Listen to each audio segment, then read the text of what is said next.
ಶಾಂತಿ TV YouTube channel subscribe ಮಾಡಿ, bell icon press ಮಾಡಿ.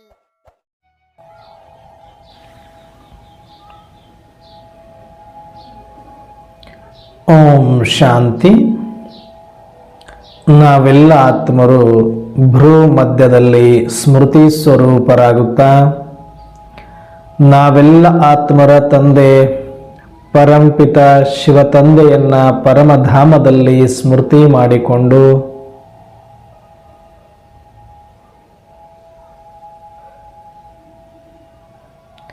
ಪ್ರಜಾಪಿತ ಬ್ರಹ್ಮ ತಂದೆ ಜಗದಂಬಾ ಸರಸ್ವತಿ ಮುಮ್ಮ ತಾಯಿಯವರನ್ನ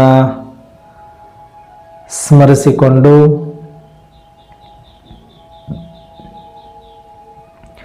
ಯಜ್ಞದ ಎಲ್ಲ ಆದಿರತ್ನರನ್ನ, ನಿಮಿತ್ತ ಅಕ್ಕಂದಿರನ್ನ, ಸಮಸ್ತ ಈಶ್ವರಿಯ ಪರಿವಾರವನ್ನ ಸೂಕ್ಷ್ಮವಾಗಿ ಆಹ್ವಾನಿಸುತ್ತಾ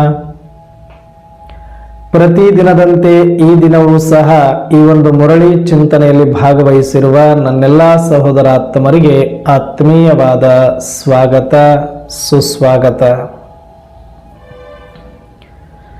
ಈ ದಿನ ಬಾಬಾರವರು ಮುರಳಿಯಲ್ಲಿ ಅನೇಕ ಮಹಾವಾಕ್ಯಗಳನ್ನು ಕೊಟ್ಟಿದ್ದಾರೆ. ಅದರಲ್ಲೂ ವಿಶೇಷವಾಗಿ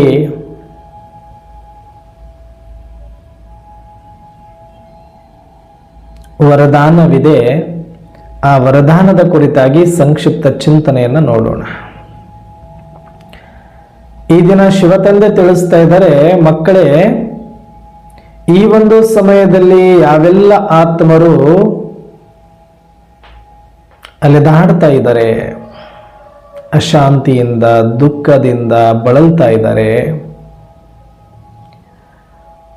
ಸುಖ ಶಾಂತಿಯ ಭಿಕ್ಷಾಟನೆಯಲ್ಲಿ ತೊಡಗಿದ್ದಾರೆ, ಸುಖ ಬೇಕು ಶಾಂತಿ ಬೇಕು ಅನ್ನುವಂಥ ಭಿಕ್ಷಾಟನೆಯಿಂದ ತಪ್ಪಿಸುವಂತಹ ದಯಾಹೃದಯಿ ಭವ ಅಂತ ವರದಾನ ಕೊಟ್ಟಿದ್ದಾರೆ. ಯಾರಾದರೂ ಹಸಿವಿನಿಂದ ಬಂದಾಗ ಒಂದೊತ್ತು ಊಟ ಅಥವಾ ಒಂದು ತುತ್ತು ಅನ್ನವನ್ನು ಕೊಟ್ಟಾಗ ನೀವು ಎಂತಹ ದಯಾಹೃದಯಿಗಳು ಅಂತ ಅವರಿಗೆ ಕೃತಜ್ಞತೆಯಿಂದ ವಂದಿಸ್ತೇವೆ. ಆಪತ್ತು ಕಾಲದಲ್ಲಿ ನನಗೇನಾದರೂ ಒಂದಷ್ಟು ಹಣದ ಅವಶ್ಯಕತೆ ಇದ್ದಾಗ ನನಗವ್ರು 5 ರೂಪಾಯಿ ಇರಲಿ, 10 ರೂಪಾಯಿ ಇರಲಿ, 1 ರೂಪಾಯಿ ಇರಲಿ ಸಹಾಯ ಮಾಡಿದ್ರೆ ನಿಮ್ಮ ಋಣ ನಾನು ಯಾವತ್ತೂ ಮರೆಯಲ್ಲ ಅಂತ ಹೇಳುತ್ತೇವೆ. ಅಂದ್ರೆ ಅವಶ್ಯಕವಾಗಿರುವ ಸಮಯದಲ್ಲಿ ಮಾಡುವ ದಾನ ಏನಿದೆ ಅದರ ಪ್ರಮಾಣದ ಮೇಲೆ ಆಧಾರಿತ ಆಗುವುದಿಲ್ಲ, ಆ ಸಂದರ್ಭದ ಮೇಲೆ ಆಧಾರಿತ ಆಗಿರುತ್ತೆ. ಅವಶ್ಯಕತೆ ಇಲ್ಲಾಗ ಲಕ್ಷಗಟ್ಟಲೆ ಕೊಟ್ಟರೂ ಕೂಡ ಅದು ಅಷ್ಟು ಯೋಗ್ಯ ಅನಿಸೋದಿಲ್ಲ. ಅವಶ್ಯಕತೆ ಇದ್ದಾಗ ಒಂದಾಣಿ ಕೊಟ್ಟರೂ ಕೂಡ ಅದು ತುಂಬಾ ಮೌಲ್ಯವನ್ನು ಪಡೆದುಕೊಳ್ಳುತ್ತೆ. ಹಾಗಾಗಿ ಜಗತ್ತಿನಲ್ಲಿ ಎಲ್ಲದಕ್ಕೂ ಕೂಡ ಮೌಲ್ಯ ನಿಗದಿ ಆಗೋದು ಅದು ಸಂದರ್ಭದ ಮೇಲೆ ಆಧಾರಿತ ಆಗಿರುತ್ತೆ. ಕೇವಲ 5-10 ರೂಪಾಯಿದ ವಸ್ತುವು ಕೂಡ ಕೆಲವು ಸಲ ಸಂದರ್ಭ ಬಂದ್ರೆ 500 ರೂಪಾಯಿ 5,000 ರೂಪಾಯಿಗೂ ಕೂಡ ಮಾರಾಟ ಮಾಡಬಹುದು. ಕಾರಣ ಸಂದರ್ಭ. ಅತಿ ಅವಶ್ಯಕವಾಗಿರುವ ಸಮಯದಲ್ಲಿ ಅದರ ಮೌಲ್ಯವನ್ನು ನೋಡಲಾಗುವುದಿಲ್ಲ, ಅದರ ಅವಶ್ಯಕತೆಯನ್ನು ನೋಡಲಾಗುತ್ತೆ. ಹಾಗೆ ಒಂದೊತ್ತು ಅನ್ನ ಹಾಕಿದ್ರೆ ಮತ್ತೆ ಹಸಿವು ಆಗುತ್ತೆ, ಹಸಿವು ತಣಿಯೋದಿಲ್ಲ, ಅದು ಶಾಶ್ವತ ಅಲ್ಲ. ಅದು ಹಸಿದಾಗ ಅನ್ನ, ದಾಹ ಆದಾಗ ನೀರು, ಅವಶ್ಯಕತೆ ಬಿದ್ದಾಗ ಒಂದಷ್ಟು ಬಟ್ಟೆ, ಹಣ ಏನೇ ನೀವು ಕೊಟ್ಟರೂ ಕೂಡ ಅದು ತಾತ್ಕಾಲಿಕ. ಯಾಕಂದ್ರೆ ಹಸಿವು ಅನ್ನೋದು ಮನುಷ್ಯನ ಸಹಜ ಗುಣ. ಅದು ಒಂದೊತ್ತು ಉಂಡ ತಕ್ಷಣ ಒಂದು 4-6 ಗಂಟೆ ಮಾತ್ರ ಅದು ತಾತ್ಕಾಲಿಕ ತೃಪ್ತಿಯನ್ನು ಕೊಟ್ಟಿರಬಹುದು. ಮತ್ತೆ ಹಸಿವು, ಮತ್ತೆ ದಾಹ, ಮತ್ತೆ ಅವಶ್ಯಕ, ಮತ್ತೆ ಹಣದ ಅಭಾವ. ಯಾಕಂದ್ರೆ ಇದು ಮತ್ತೆ ಮತ್ತೆ ಮತ್ತೆ ಮತ್ತೆ ಬೇಕಾಗುತ್ತೆ. ಇದು ವಿನಾಶಿಯಾಗಿರುವಂತಹ ಸಂಪತ್ತುಗಳಾಗಿರೋದ್ರಿಂದ, ವಿನಾಶಿಯಾಗಿರ್ತಕ್ಕಂತಹ ಪದಾರ್ಥಗಳಾಗಿರೋದ್ರಿಂದ ಇದರ ತೃಪ್ತಿಯು ಕೂಡ ವಿನಾಶಿಯಾಗಿರುವಂಥದ್ದು. ಆದರೂ ಕೂಡ ಆ ಸಮಯಕ್ಕೆ ಹಸಿದಾಗ ಅನ್ನ, ದಾಹ ಆದಾಗ ನೀರು, ಅವಶ್ಯಕತೆ ಬಿದ್ದಾಗ ಒಂದಷ್ಟು ಏನೋ ಸಹಯೋಗ ಕೊಟ್ರೆ ಅದಕ್ಕೆ ನಾವು ಜನಗಳು ಹೇಳ್ತೀವಿ, ನಿಮ್ಮ ಋಣ ನಾವು ಯಾವತ್ತೂ ತೀರ್ಸಕ್ಕಾಗಲ್ಲ, ನೀವು ನಮ್ಮ ಮೇಲೆ ದಯಾ ದೃಷ್ಟಿಯನ್ನು ತೋರಿದಿರಿ, ನಿಮಗೆ ನಾವು ಸದಾಕಾಲ ಚಿರಋಣಿ ಅಂತ ಹೇಳ್ತೇವೆ. ಆದ್ರೆ ಈ ಸಮಯದಲ್ಲಿ ಸ್ವಯಂ ಪರಮಾತ್ಮ ಹೇಳ್ತಾರೆ, ಇವೆಲ್ಲ ತಾತ್ಕಾಲಿಕ, ಎಲ್ಲರೂ ಕೂಡ ಪುಣ್ಯವಂತರು ಮಾಡ್ತಾನೆ ಬಂದಿದ್ದೀರಿ. ದಾನ, ಧರ್ಮ, ಅನ್ನದಾನ, ಭೂದಾನ ಎಲ್ಲವೂ ಕೂಡ ದಾನಗಳನ್ನ ಮಾಡ್ತಾ ಬಂದಿದ್ರಿ. ಆದ್ರೆ ಈ ಸಂದರ್ಭ ಏನಿದೆಯಲ್ಲ, ಕಲಿಯುಗದ ಅಂತಿಮ ಸಮಯದಲ್ಲಿ ಪ್ರತಿಯೊಂದು ಆತ್ಮ ಬಳಲ್ತಾ ಇದೆ. ಇಲ್ಲಿ ತನಕ ಶರೀರ ಬಳಲ್ತಾ ಇತ್ತು, ಮನಸ್ಸು ಬಳಲ್ತಾ ಇತ್ತು. ಶರೀರದ ಬಳಲಿಕೆಗೆ, ಮನಸ್ಸಿನ ಬಳಲಿಕೆಗೆ ಇಡೀ ಜಗತ್ತು ಧಾವಂತದಿಂದ ಹೋಗ್ತಾ ಇದೆ. ಅನ್ನಕ್ಕಾಗಿ, ನೀರಿಗಾಗಿ, ಬಟ್ಟೆಗಾಗಿ, ಹಣಕ್ಕಾಗಿ, ಆಸ್ತಿಗಾಗಿ, ಅಧಿಕಾರಕ್ಕಾಗಿ, ಅಂತಸ್ತಿಗಾಗಿ, ಹೆಸರಿಗಾಗಿ, ಕೀರ್ತಿ, ಸುವಾರ್ತೆಗಾಗಿ. ಯಾಕಂದ್ರೆ ಇದು ಮನಸ್ಸಿನ ದಾಹ, ಶರೀರದ ದಾಹ. ಇವೆರಡು ದಾಹದ ಹಿಂದೆ ಇಡೀ ಜಗತ್ತಿನ ಸರ್ವರು ಕೂಡ ಬಳಲ್ತಾ ಇದ್ದಾರೆ, ಓಡ್ತಾ ಇದ್ದಾರೆ. ತೃಪ್ತಿಯಾಗಿದ್ದಾರೆ ಅಂದ್ರೆ ಖಂಡಿತ ಇಲ್ಲ. ವಿಜ್ಞಾನಿಗಳಿಗೆ ಸಂಶೋಧನೆಯ ದಾಹ, ಕೃಷಿಕರಿಗೆ ಬೆಳೆಯುವ ದಾಹ, ಹಸಿದವನಿಗೆ ಅನ್ನದ ದಾಹ, ಹೊಟ್ಟೆ ತುಂಬಿದವನಿಗೆ ಮನಸ್ಸಿನ ದಾಹ. ಸ್ಥೂಲ ದಾಹ ಇಂಗಿದರೂ ಸೂಕ್ಷ್ಮವಾದ ಮನಸ್ಸಿನ ದಾಹ ಯಾರು ಕೂಡ ಇಂಗಿಸಿಕೊಂಡವರಿಲ್ಲ ಇಲ್ಲಿ.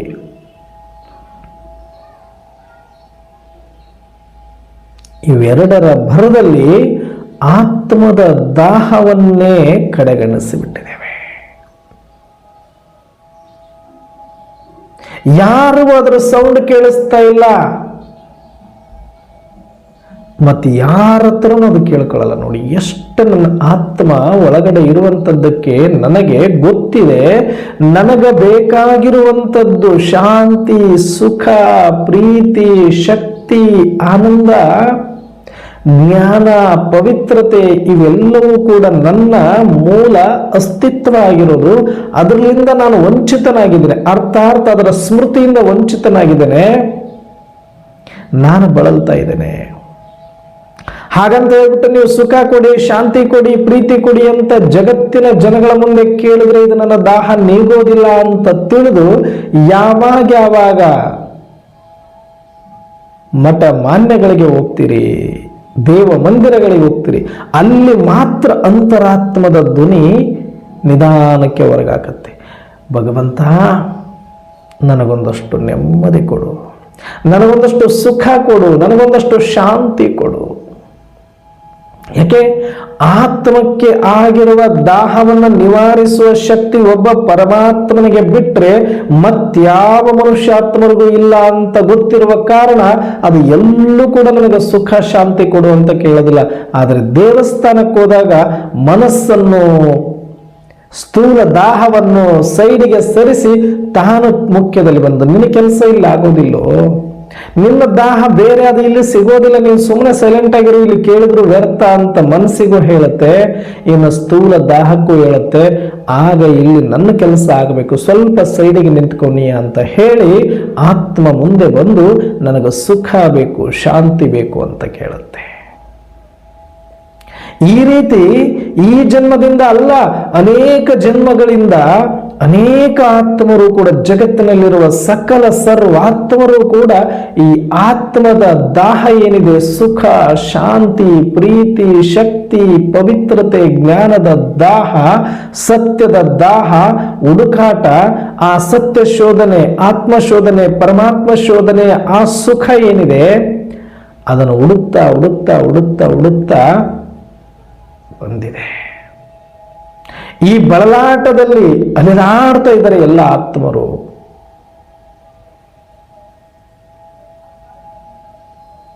ಜನ್ಮ ಜನ್ಮಾಂತರಗಳಿಂದ ಎಲ್ಲಾ ದೇವ ಮಂದಿರಗಳಲ್ಲೂ ಕೇಳ್ತಾ ಬೇಡ್ತಾ ಬೇಡ್ತಾ ಬೇಡ್ತಾ ಬೇಡ್ತಾ ಭಿಕ್ಷೆ ಬೇಡದಂಗೆ ಬೇಡ್ತಾ ಬಂದಿದ್ದಾರೆ. ಶಾಂತಿ, ಶಾಂತಿ, ಶಾಂತಿ ಬೇಕು.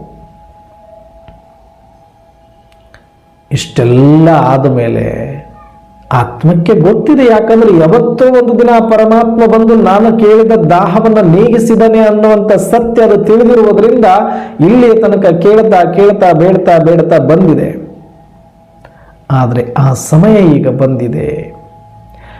ಅದು ಯಾವಾಗ ಅಂದ್ರೆ ತ್ರೇತಾದಲ್ಲಿ ಅಲ್ಲ, ದ್ವಾಪರದಲ್ಲಿ ಅಲ್ಲ, ಕಲಿಯುಗದಲ್ಲೂ ಅಲ್ಲ, ಕಲಿಯುಗದ ಅಂತಿಮ ಸಮಯದಲ್ಲಿ ಸರ್ವಾತ್ಮರ ಭಿಕ್ಷಾಟನೆಯಾಗಿರುವಂಥ ಸುಖ ಶಾಂತಿಯ ದಾಹವನ್ನ ನೀಗಿಸ್ಲಿಕ್ಕೆ ಸ್ವಯಂ ಪರಮಾತ್ಮ ಶಾಂತಿ ಸಾಗರ, ಸುಖ ಸಾಗರ, ಶಕ್ತಿ ಸಾಗರ, ಪ್ರೇಮ ಸಾಗರ, ಪರಂಪಿತ ಶಿವತಂದೆ ಧರೆಯಲ್ಲಿ ಅವತರಣೆ ಆಗಿದ್ದಾರೆ. ನಾನು ನಿರಾಕಾರ ಅಜನ್ಮ ಅಖಾಯ ಭೋಕ್ತನಾಗಿದ್ರು ಕೂಡ ಪ್ರಜಾಪಿತ ಬ್ರಹ್ಮರವರ ಶರೀರದಲ್ಲಿ ಪರಕಾಯ ಪ್ರವೇಶ ಮಾಡಿ ನೀವಾತ್ಮರ ದಾಹವನ್ನ ನೀಗಿಸಲಿಕ್ಕೆ ನಾನು ಜ್ಞಾನವನ್ನ ಕೊಡ್ತೇನೆ. ಜ್ಞಾನ ಒಂದನ್ನ ನಾನು ಕೊಟ್ಟರೆ ಸಾಕು, ಉಳಿದುವೆಲ್ಲವೂ ಕೂಡ ಅದರಲ್ಲಿ ಅಡಕವಾಗಿರುತ್ತೆ. ಜ್ಞಾನದಿಂದಲೇ ಶಕ್ತಿ, ಜ್ಞಾನದಿಂದಲೇ ಪ್ರೇಮ, ಜ್ಞಾನದಿಂದಲೇ ಆನಂದ, ಜ್ಞಾನದಿಂದಲೇ ಪವಿತ್ರತೆ, ಜ್ಞಾನದಿಂದಲೇ ಸುಖ, ಜ್ಞಾನದಿಂದಲೇ ಶಾಂತಿ. ಅಂಥ ಒಂದು ಜ್ಞಾನವನ್ನ ನಾನು ಪ್ರಜಾಪಿತ ಬ್ರಹ್ಮರವರ ಮುಖಕಮಲದಿಂದ ಪರಕಾಯ ಪ್ರವೇಶ ಮಾಡಿ ನಿಮಗೆ ಜ್ಞಾನವನ್ನ ಕೊಟ್ಟಿದ್ದೀನಿ ಮಕ್ಕಳೇ. ಆದರೆ ಈ ಜ್ಞಾನ ಸ್ಥೂಲ ದಾಹವನ್ನಾಗಲಿ ಅಥವಾ ಸೂಕ್ಷ್ಮ ಮನಸ್ಸಿನ ದಾಹವನ್ನಾಗಲಿ ನೀಗಿಸಲಿಕ್ಕೆ ಅಲ್ಲ. ಮನಸ್ಸು ಇಲ್ಲೂ ಕೂಡ ನನಗೆ ಶಾಂತಿ ಬೇಕು ಅಂತ ಸೋಗಾಕಿಕೊಂಡು ಬರುತ್ತೆ. ಇದು ಮನಸ್ಸಿಗೆ ಸಂಬಂಧಪಟ್ಟ ವಿಚಾರ ಅಲ್ವೇ ಅಲ್ಲ. ನಾನು ಹೇಳ್ತಾ ಇರೋದು ಡೈರೆಕ್ಟ್ ನಿನ್ನೊಳಗಿನ ಆತ್ಮಕ್ಕೆ ಸಂಬಂಧಪಟ್ಟ ವಿಚಾರ. ಇದು ಪರಮಾತ್ಮನಿಗೆ ಸಂಬಂಧಪಟ್ಟ ವಿಚಾರ. ಆಧ್ಯಾತ್ಮ ಅಂದ್ರೆ ಆತ್ಮ ಪರಮಾತ್ಮನಿಗೆ ಸಂಬಂಧಪಟ್ಟ ವಿಚಾರವೇ ಹೊರತಾಗಿ ಅದು ಸೂಕ್ಷ್ಮಕ್ಕಾಗಲಿ ಸ್ಥೂಲಕ್ಕಾಗಲಿ ಸಂಬಂಧಪಟ್ಟ ವಿಷಯವೇ ಅಲ್ಲ. ಆಧ್ಯಾತ್ಮದ ಜ್ಞಾನ ಅಂದ್ರೇನೆ ಆತ್ಮಕ್ಕೆ ಆದ್ಯತೆಯನ್ನು ಕೊಡುವಂಥದ್ದು. ಈ ಯಥಾರ್ಥವಾದ ಆತ್ಮ ಸಂಶೋಧನೆಗಾಗಿಯೇ ಅನೇಕ ಧರ್ಮಾತ್ಮರು, ಮಹಾತ್ಮರು, ಸಂತರು, ಶರಣರು ಪ್ರಯತ್ನ ಪಟ್ಟು ಸಾಧನೆ ಮಾಡಿ ಏನೆಲ್ಲ ತ್ಯಾಗ ತಪಸ್ಸುಗಳನ್ನು ಮಾಡಿದರು. ಆದರೆ ಸಂಪೂರ್ಣವಾದ ಆತ್ಮಜ್ಞಾನ, ಸಂಪೂರ್ಣವಾದ ಪರಮಾತ್ಮ ಜ್ಞಾನ ಸ್ವಯಂ ಪರಂಪಿತ ಶಿವತಂದೆಯಾದ ನಾನೇ ಬಂದು ತಿಳಿಸಬೇಕಾಗತ್ತೆ ಸರ್ವಾತ್ಮರಿಗೆ. ಧರ್ಮಾತ್ಮರ ಕಾರ್ಯ ಧರ್ಮವನ್ನ ಸ್ಥಾಪನೆ ಮಾಡಿ ಧರ್ಮ ಮಾರ್ಗದಲ್ಲಿ ನಡೆಯುವಂತೆ ಸೂಚನೆಯನ್ನು ಕೊಡುವಂಥದ್ದು. ದೇವಾತ್ಮರದ್ದು ದಿವ್ಯ ಗುಣಗಳ ಧಾರಣೆಯಿಂದ ಸುಂದರವಾದ ಪ್ರಪಂಚದಲ್ಲಿ ಸ್ವಚ್ಛಂದವಾದ ಜೀವನವನ್ನು ಮಾಡುವಂಥದ್ದು. ಸತ್ಯ, ಪ್ರಾಮಾಣಿಕತೆ, ಅಹಿಂಸೆಯಿಂದ ಬದುಕುವಂಥದ್ದು. ಅಲ್ಲಿ ಧರ್ಮಾತ್ಮರ ಅವಶ್ಯಕತೆ ಇರೋದಿಲ್ಲ. ಎಲ್ಲಿ ದೇವಾತ್ಮರಿದ್ದರೋ ಅಲ್ಲಿ ಅಸುರರು ಇರೋದಿಲ್ಲ, ಅಲ್ಲಿ ವಿಕಾರ ಇರೋದಿಲ್ಲ, ಅಲ್ಲಿ ಅನಾಚಾರಗಳಿರೋದಿಲ್ಲ, ಅಲ್ಲಿ ಪಾಪಾಚಾರಗಳಿರೋದಿಲ್ಲ, ಅಲ್ಲಿ ಅಧರ್ಮ ಇರೋದಿಲ್ಲ. ಎಲ್ಲಿ ಅಧರ್ಮ ಇದೆಯೋ ಅಲ್ಲಿ ಧರ್ಮದ ಅವಶ್ಯಕತೆ ಮತ್ತು ಧರ್ಮಾತ್ಮರ ಅವಶ್ಯಕತೆ ಇರೋದ್ರಿಂದ ದ್ವಾಪರದಿಂದ ಇತ್ತೀಚೆಗೆ ಧರ್ಮಾತ್ಮರು ಬರ್ತಾರೆ, ಮಹಾತ್ಮರು ಬರ್ತಾರೆ, ಸಂತರು ಬರ್ತಾರೆ, ಶರಣರು ಬರ್ತಾರೆ, ಸಾಧು ಸತ್ಪುರುಷರು ಬರ್ತಾರೆ, ಪವಾಡ ಪುರುಷರು ಬರ್ತಾರೆ. ದುರ್ಮಾರ್ಗದಲ್ಲಿರುವವರನ್ನ ಸನ್ಮಾರ್ಗಕ್ಕೆ ಹಚ್ಚಲಿಕ್ಕೆ, ಅನೀತಿಯಲ್ಲಿರುವವರಿಗೆ ನೀತಿಯ ಮಾರ್ಗವನ್ನು ತೋರಿಸಲಿಕ್ಕೆ, ಅಧರ್ಮದಲ್ಲಿರುವವರಿಗೆ ಧರ್ಮವನ್ನು ಬೋಧಿಸಲಿಕ್ಕೆ, ಬಂಧನದಲ್ಲಿರುವವರಿಗೆ ಕೈವಲ್ಯವನ್ನ ತೋರಿಸಲಿಕ್ಕೆ ಬರ್ತಾರೆ. ಆದರೆ ನಿಜವಾದ ಕೈವಲ್ಯವನ್ನ ಆತ್ಮಜ್ಞಾನದಿಂದ ಮಾತ್ರ ಪಡೀಲಿಕ್ಕೆ ಸಾಧ್ಯ. ಅಂತಹ ಆತ್ಮಜ್ಞಾನ ಮತ್ತು ಪರಮಾತ್ಮ ಜ್ಞಾನವನ್ನ ಸ್ವಯಂ ಸೃಷ್ಟಿಕರ್ತನಾದ ಪರಂಪಿತ ಶಿವತಂದೆಯಾದ ನಾನು ಪರಂಜ್ಯೋತಿ ನಿರಾಕಾರ ಈ ಸೃಷ್ಟಿಯಲ್ಲಿ ಕಲಿಯುಗದ ಅಂತಿಮ ಸಮಯದಲ್ಲಿ ಅವತರಣೆಯಾಗಿ ಪ್ರಜಾಪಿತ ಬ್ರಹ್ಮರವರ ಮೂಲಕ ಸತ್ಯ ಜ್ಞಾನವನ್ನು ಇಡೀ ಸೃಷ್ಟಿಯಲ್ಲಿರುವ ಸರ್ವಾತ್ಮರಿಗೂ ಕೂಡ ನಾನು ತಲುಪಿಸ್ತೇನೆ. ಎಲ್ಲ ಮನುಷ್ಯಾತ್ಮರಿಗೂ ತಲುಪಬೇಕು ಈ ಜ್ಞಾನ.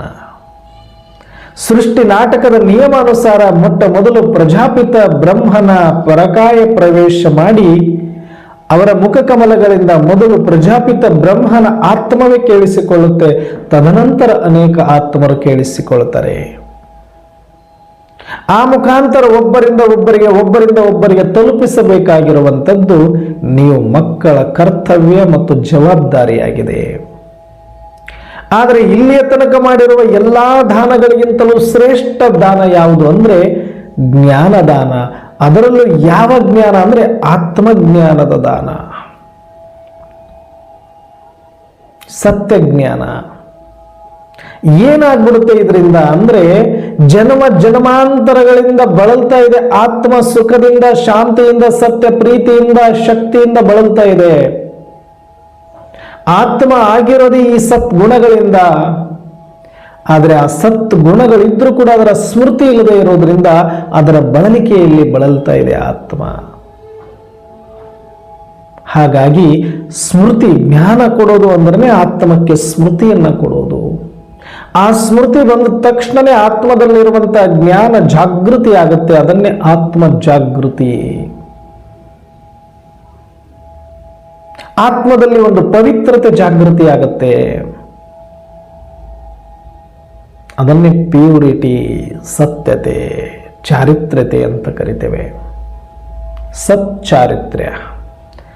ಜ್ಞಾನ ಅಂದ್ರೆ ಸತ್, ಪವಿತ್ರತೆ ಅಂದ್ರೆ ಚಾರಿತ್ರ್ಯ, ಸಚ್ಚಾರಿತ್ರ್ಯ.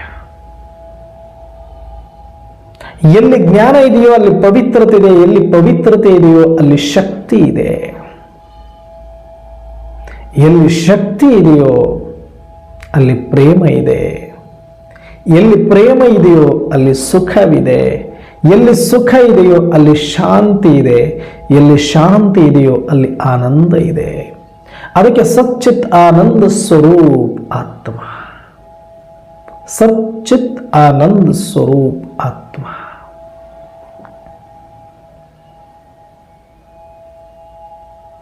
ಯಾಕೆ ಆನಂದ ಸ್ವರೂಪ ಕೇಳ್ತಾರೆ ಅಂದ್ರೆ ಎಲ್ಲದಕ್ಕೂ ವಿರುದ್ಧ ಪದಗಳಿದೆ. ಜ್ಞಾನ, ಅಜ್ಞಾನ, ಪವಿತ್ರತೆ, ಅಪವಿತ್ರತೆ, ಸುಖ, ದುಃಖ, ಶಾಂತಿ, ಅಶಾಂತಿ, ಶಕ್ತಿ, ನಿಶಕ್ತಿ,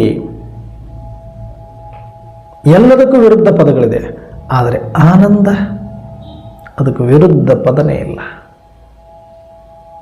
ಅದಕ್ಕೆ ಆತ್ಮದ ಸ್ವಧರ್ಮ ಸಚ್ಚಿದ್ ಆನಂದ ಸ್ವರೂಪ.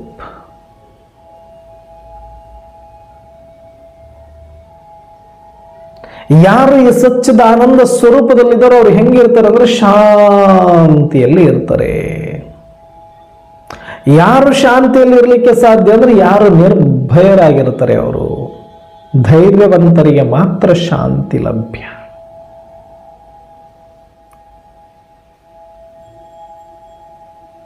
ಅದು ಜ್ಞಾನಿಯ ಲಕ್ಷಣ. ಹಾಗಾಗಿ ನಾವು ಬರೀ ಒಂದು ಜ್ಞಾನ ಅಂತ ಅನ್ಕೊಳ್ತೀವಿ. ಆತ್ಮ ಪರಮಾತ್ಮ ಜ್ಞಾನ, ಈ 7 ದಿನದ ಕೋರ್ಸ್ ಏನು ಪರಮಾತ್ಮ ಕೊಟ್ಟಿದ್ದಾರೆ, ಈ ಜ್ಞಾನವನ್ನ ಬೇರೆಯವರಿಗೆ ಕೊಡುವುದು ಅತಿ ದೊಡ್ಡ ದಾನ ಅಂತ ಹೇಳ್ತಾರೆ ಭಗವಂತ. ಇದರಿಂದ ಏನಾಗುತ್ತೆ ಅಂದ್ರೆ ಆತ್ಮರು ಜನ್ಮಾಂತರಗಳಿಂದ ಈ ಸುಖ ಶಾಂತಿಯಿಂದ ಬಳಲ್ತಾ ಇದ್ದಾರೆ, ಬೇಡ್ತಾ ಇದ್ದಾರೆ, ಅಲೆದಾಡ್ತಾ ಇದ್ದಾರೆ. ಇವರ ಅಲೆದಾಟವನ್ನ ನಿಲ್ಲಿಸಲಿಕ್ಕೆ, ಅವರ ದಾಹವನ್ನ ತೀರಿಸಲಿಕ್ಕೆ, ಅವರನ್ನ ಸಂತೃಪ್ತ ಮಾಡಲಿಕ್ಕೆ ನೀವು ಕೊಡುವ ಜ್ಞಾನದ ಸ್ಮೃತಿಯೇ ಕಾರಣವಾಗುತ್ತೆ. ಒಂದು ಸಲ ನೀವು ಆತ್ಮದ ಸ್ಮೃತಿಯನ್ನ ಕೊಟ್ಟು ಆತ್ಮ ಜಾಗೃತಿ ಆಯಿತು ಅಂತ ಇಟ್ಕೊಳ್ಳಿ, ಮತ್ಯಾವತ್ತೂ ಆತ್ಮ ಬಳಲುವುದಿಲ್ಲ, ಬೇಡುವುದಿಲ್ಲ, ಅಶಾಂತಿಯಲ್ಲಿ ಬರೋದಿಲ್ಲ, ಅಪವಿತ್ರತೆಯಲ್ಲಿ ಬರೋದಿಲ್ಲ, ವಿಕಾರದಲ್ಲಿ ಬರೋದಿಲ್ಲ, ಚಿಂತೆಯಲ್ಲಿ ಬರೋದಿಲ್ಲ, ಭಯದಲ್ಲಿ ಬರೋದಿಲ್ಲ, ತೊಳಲಾಟ ಇಲ್ಲ, ಬಳಲಾಟ ಇಲ್ಲ. ಅಲ್ಲಿ ಮತ್ಯಾವ ಬೇಡಿಕೆ ಇಲ್ಲ. ಸಂತೃಪ್ತ ಸ್ವರೂಪ, ಶಾಶ್ವತ ಸುಖ, ಶಾಶ್ವತ ಶಾಂತಿ, ಶಾಶ್ವತ ಪ್ರೇಮ, ಶಾಶ್ವತ ಶಕ್ತಿ, ಶಾಶ್ವತ ಆನಂದ. ಹಸಿವು ಅನ್ನ ಕೊಟ್ರೆ ಮತ್ತೆ ಹಸಿವಾದಂತೆ, ಸಂದರ್ಭ ಬಂದಂತೆ ಮತ್ತೆ ಬಾಯಾರುವಂತೆ. ಇದು ಮತ್ತೆ ಮತ್ತೆ ದಾಹದಲ್ಲಿ ಬರೋದಿಲ್ಲ. ಆತ್ಮ ಒಂದು ಸಲ ಸ್ಮೃತಿ ಸಿಕ್ಕರೆ ಆ ಸ್ಮೃತಿಯ ಸ್ವರೂಪದಲ್ಲಿ ಬಂದು ಬಿಟ್ರೆ ಸಾಕು, ಆನಂದ್ ಆನಂದ್ ಆನಂದ್. ಅದು ಅವಿನಾಶಿ ಆಗಿರೋದ್ರಿಂದ ಆತ್ಮದ ಸದ್ಗುಣಗಳು ಅವಿನಾಶಿಯಾಗಿರೋದ್ರಿಂದ, ಆತ್ಮದ ಸ್ಮೃತಿಯು ಅವಿನಾಶಿಯಾಗಿರೋದ್ರಿಂದ ಸದಾ ಸಚ್ಚಿದಾನಂದ ಸ್ವರೂಪದಲ್ಲೇ ಆತ್ಮರು ತೇಲಾಡ್ತಾರೆ. ಹಾಗಾಗಿ ಜಗತ್ತಿನಲ್ಲಿ ಎಲ್ಲ ದಾನಗಳಿಗಿಂತ ದೊಡ್ಡ ದಾನ ಜ್ಞಾನದಾನ, ಅರ್ಥಾತ್ ಸ್ಮೃತಿಯ ದಾನ, ಆಧ್ಯಾತ್ಮ ಜ್ಞಾನವಾಗಿದೆ. ಇದನ್ನು ಕೊಡುವವರು ನೀವು ಮಹಾದಾನಿಗಳು. ಮಹಾದಾನಿಗಳು ಜಗತ್ತಿನಲ್ಲಿ ಯಾವ ದಾನಿಗಳು ನಿಮ್ಮಂಥ ದಾನ ಮಾಡಲಿಕ್ಕೆ ಸಾಧ್ಯ ಇಲ್ಲ. ಅಖಂಡ ಖಜಾನೆ ನಿಮ್ಮ ಹತ್ರ ಇರೋದು ಆತ್ಮದ ಜ್ಞಾನ, ಪರಮಾತ್ಮ ಜ್ಞಾನ, ಮೂರು ಲೋಕದ ಜ್ಞಾನ, ಕಲ್ಪವೃಕ್ಷದ ಜ್ಞಾನ. ಎಂಥ ಅದ್ಭುತವಾದ ಖಜಾನೆಗಳು. ಹಂಚ್ರಿ. ಏನು ನಯಾ ಪೈಸ್, ₹1 ಖರ್ಚಿಲ್ಲದಂಗೆ ನೀವು ಕೊಡ್ಬೋದು ಜ್ಞಾನ. ಮಹಾದಾನಿಗಳಾಗ್ಬಿಡ್ಬೋದು. ಎಷ್ಟು ಆತ್ಮರ ಬಳಲಿಕೆಯನ್ನು ನಿವಾರಿಸಿ ಬಿಡಬಹುದು. ಜನ್ಮಾಂತರದ ದುಃಖ ದಾರಿದ್ರ್ಯಗಳಿಂದ ದೂರ ಮಾಡಿಬಿಡಬಹುದು. ಜನ್ಮಾಂತರದ ಅಶಾಂತಿಯಿಂದ ಬಳಲಿಕೆಯವರನ್ನ ಅವರ ತೃಪ್ತಿ ಮಾಡಬಹುದು. ಅಂತ ತಾಕತ್ತು ಈ ಜ್ಞಾನದಲ್ಲಿದೆ. ಅದು ಏನು ನಿಮ್ಮಿಂದ ಅಲ್ಲ, ಸ್ವಯಂ ಪರಮಾತ್ಮ ಕೊಟ್ಟಿರೋ ಜ್ಞಾನ. ಹಂಚಿ ಹಂಚಿ ಹಂಚಿ. ಇದರಲ್ಲಿ ಜಿಪುಣರಾಗಬೇಡಿ. ಜಿಪುಣರಾದರೆ ಇದು ನಿಮ್ಮ ದೌರ್ಭಾಗ್ಯ ಅಂತ ಹೇಳ್ತಾರೆ ಪರಮಾತ್ಮ. ನೀವು ತಿಳ್ಕೊಂಡು ಸುಮ್ಮನೆ ಕೂತು ಬಿಡಬೇಡಿ. ಎಲ್ಲರಿಗೂ ತಿಳಿಸಿ, ಎಲ್ಲರಿಗೂ ಕೊಡಿ ಕೊಡಿ ಕೊಡಿ.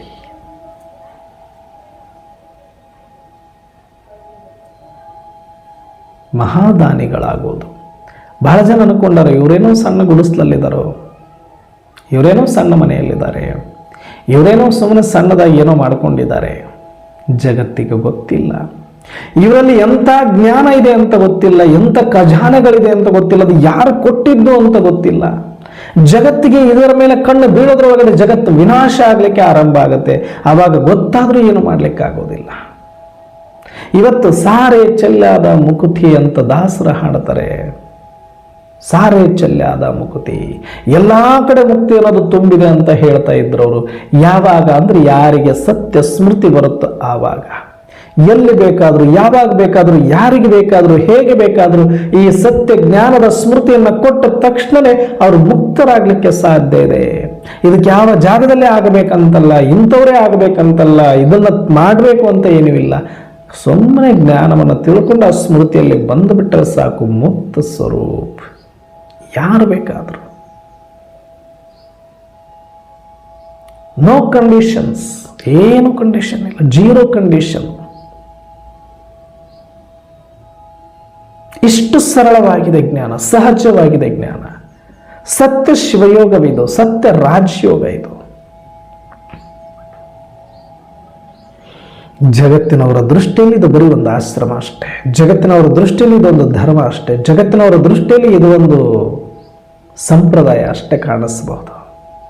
ಆದರೆ ಜಗತ್ತಿನವರಿಗೆ ಗೊತ್ತಿಲ್ಲ ಇಲ್ಲಿ ಯಾರು ಬಂದಿರೋದು, ಏನು ಓದಿಸ್ತಾ ಇರೋದು, ಏನು ಕೇಳ್ತಾ ಇರೋದು, ಇಲ್ಲಿ ಏನು ನಡೀತಾ ಇರೋದು ಯಾರಿಗೂ ಗೊತ್ತಿಲ್ಲ. ಗೊತ್ತಿದ್ರೂ ಕೂಡ ಗೊತ್ತಾಗದಂಗೆ ಮಂಕು ಹೆಚ್ಚಿಬಿಟ್ಟಿದೆ ಮಾಯೆ. ಕಣ್ಣೆದುರಿಗೆ ನಡೀತಾ ಇದ್ರೂ ಕೂಡ ಅವರಿಗೆ ಮಬ್ಬು ಮುಸುಕಿ ಬಿಟ್ಟಿದೆ. ಅವರು ಮಬ್ಬಿಂದ ಹೊರಗಡೆ ಬರೋದ್ರೊಳಗಡೆ ಪ್ರಪಂಚ ಅಲ್ಲೋಲ ಕಲ್ಲೋಲ. ಅದಕ್ಕೆ ನಾವು ಆಹೋ ಸೌಭಾಗ್ಯಶಾಲಿಗಳು.